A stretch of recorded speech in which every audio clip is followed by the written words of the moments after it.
Hey everyone, I am so excited to have Nico as a guest this morning with me, or this afternoon actually. Nico has been, him and I have been talking for the last few weeks a lot about content and SEO and customer experience. And so I asked him to come join me and talk through some of the things he's done with consulting with a lot of Fortune 500 companies and helping them kind of create their path with content and SEO leading to customer experience, and also just kind of some of the things that he might see, forthcoming with the modern workplace and how we can kind of, as companies, do a better job at reaching our customers. So, Nico, I'll give you a minute to introduce yourself, and then we'll kind of go through some questions and kind of see where the discussion goes. Perfect. Yeah, thank you very much for having me, Jay. I guess you gave me a pretty good overview of my background. So I spend more or less half my week working for an SEO agency based in the UK. And we're doing a lot of work with kind of like enterprise level and larger kind of like SaaS companies predominantly. And then on the side of that, I also do personal consulting as well. So it's more or less a quick snapshot of me. A lot of the work's kind of like focused on the customer experience and how to optimize and improve the customer experience and create content that kind of like aligns with the interests of the customer is likely to have. Very cool. We live in a world full of distraction. There's so much content out there, so much availability, and people are getting hit with notifications from Slack and LinkedIn and Twitter and Facebook and email. What's a way that a brand can kind of cut through that noise? So I think like an important element of that really is to kind of like define what is your favorite channel, right? Because for most companies, there are so many channels out there as you kind of like rightly mentioned, but for most companies, they have a kind of like this ideal in their head of omni-channel communication, of kind of like being able to be on every single channel and provide the best experience across every single channel. But the reality is, I think for most companies, is that they don't have the kind of like the resources, I guess, for the majority of companies to provide that amazing experience across all channels. So it's kind of like to focus instead on what are your favorite channels, and then provide the best experience for your customers across that, because that's really, to optimize that engagement is really where you're gonna improve the customer experience overall. Let's kind of like dig in a little bit deeper on that. What with so many omni-channel opportunities, what do people really want? What's the DNA of a good customer experience? So I think the DNA of a good customer experience is kind of like, first you really need to define what your kind of like brand promise is, right? What do you want to deliver, and what can you realistically deliver to your customers and want to be known for? And then have that kind of like clearly outlined for yourself and for the company as a whole. And then you can then build on that kind of like that core messaging that hopefully obviously you can deliver on. And then it's a case of really educating and illustrating the value that you can provide to your customers, going across the different channels, and kind of like creating a smooth onboarding and then engagement process. Yeah, I like how you started with, company strategy. It's that can be driven definitely by customer feedback and other things that kind of creates what you want to be as a brand, but you also need to, start with that. Who do we want to be now? Who do we want to be 5 years from now? How is our messaging going to reflect that? And how can we kind of use that to, motivate our customers to stay loyal or start in the first place, and inspire, initial customer as well as retention? Yeah, no, definitely. Couldn't agree more. How can we're kind of, content has expanded into lots of different aspects of things. How do you think videos and visuals and trying to connect outside of text can really help connect you with your customer?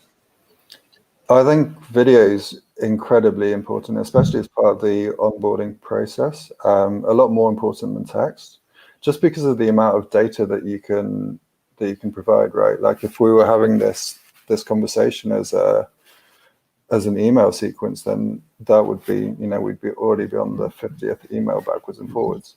And so it's that ability to convey information quickly and efficiently is a huge advantage of video, obviously. But it's also that engagement as well, because you're creating a personal engagement as you interact by video, which is something that you do get to a degree with text, but you don't get as quickly. And this ability to, to basically represent your brand through video, as in you're connecting with an individual often, is very, very powerful, which is kind of like, and when you consider on digital marketing, really, like one of the most effective sales channels is webinars. And it's kind of understandable, because through a webinar you have an hour of FaceTime with someone, and that's ideally what you try to do offline if you're trying to sell or educate, is to get that FaceTime, that one-to-one FaceTime with a person, and that creates the opportunity to educate and inform and provide value. Yeah, it's interesting how we've kind of moved into this, like video conferencing is kind of the standard now.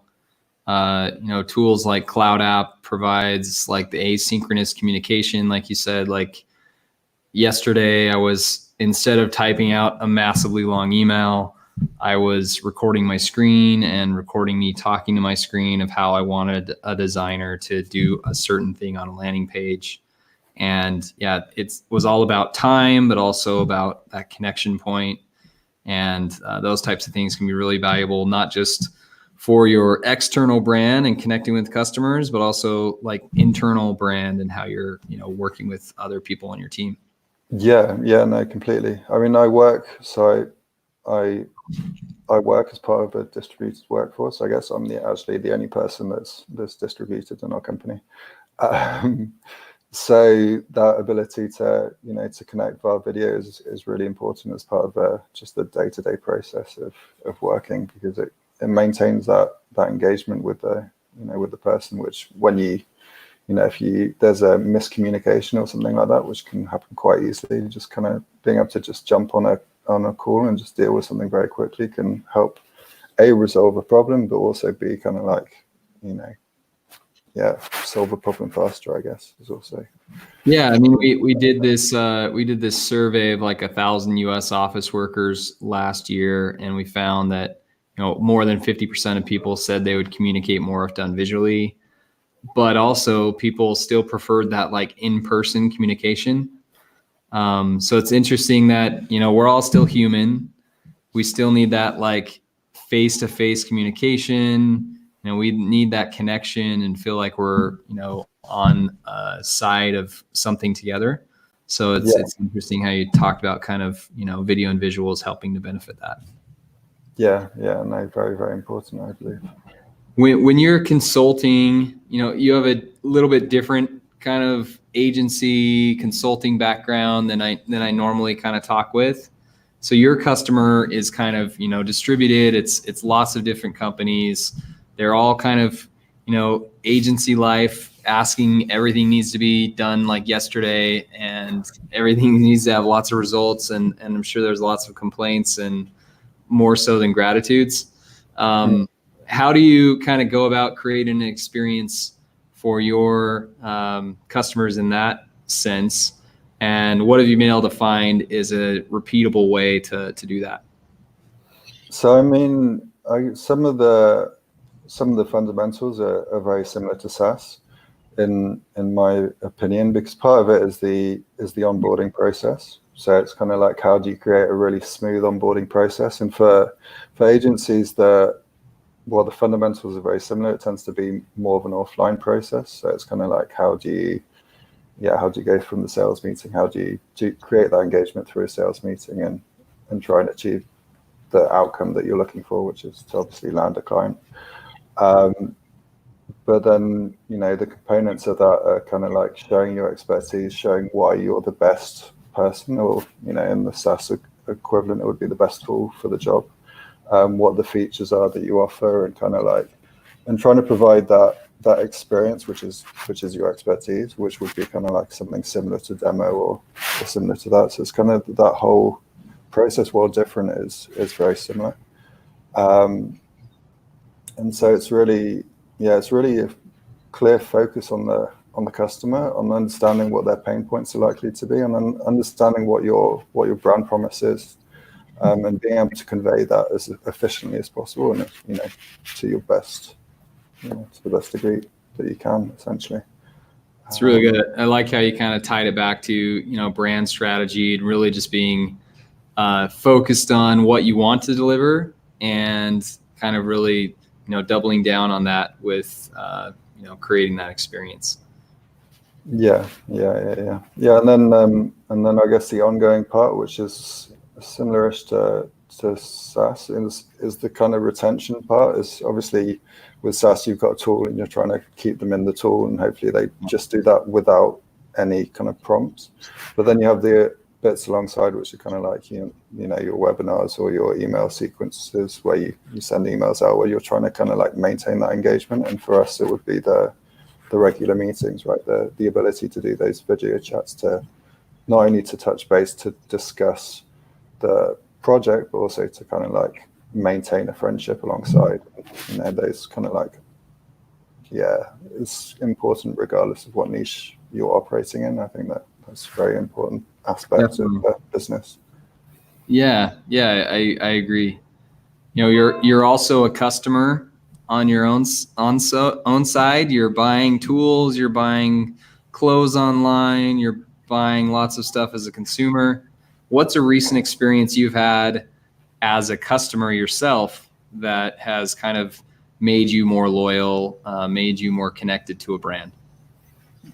So you gave me the questions before, obviously before this interview, and I was having quite a long think about it, and I was struggling to come up with like one very standout kind of like fact, especially for a brand. But I recently, so this is not something that's going to keep me retained to the company, but I recently visited Petra, and so I've got a feeling most people that visit Petra, which is kind of like a place in Jordan, probably do so for like, say, 3 days. And we visited a restaurant on the first night, and so nice service, nice food, all the rest of that kind of stuff.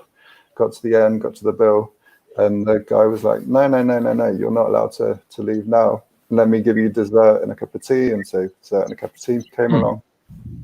So very, very friendly and engaging, kind of like that desire to provide extra value. And then to try and pull us in for the next day, he was kind of like, oh, and by the way, if you come back for the next day, we'll give you 10% off. And he's got this very kind of like smooth sales sequence that doesn't feel like forced or contrived, which I think is very important for customer loyalty, because obviously people are not only cynical, but they kind of like appreciate value, right? So he had this very smooth sales sequence that kind of like drew us back for the next day, right? And that was kind of like a standout thing that I thought when I was considering your question. That's cool. That's a unique experience, and it kind of points to like, even if you've got to have it along the whole sequence. Like if the food was terrible, even if the service was amazing and they gave you a discount, you wouldn't have gone back. So it's got like the product has to be good, but then you've also got to provide that extra experience, and then like that reason to come back.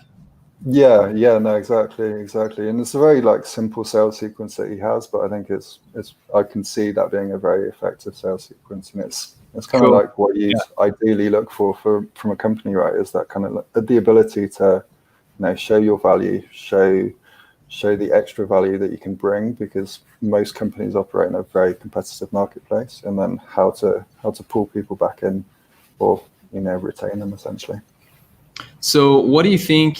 This has been a great conversation. We've gone down a lot of paths with strategy and other things. What do you think the future looks like? What's your, if you look at Nico Prins' crystal ball, what does the future of experience business look like in the next 5-10 years? So, I mean, I think there's two important ones, right? One would be 5G and what 5G brings to. I mean, that's just going to transcend across multiple niches, and from enterprise down to consumer. So I think that would be a big change in kind of the whole experience process, as you're kind of pulling together all this data from different touch points. But for me, that's more of an incremental thing, because most of the tools are already out there. So it's just how you're combining all of that information and providing a better experience, kind of like almost like the omni-channel marketing, I guess. Very cool.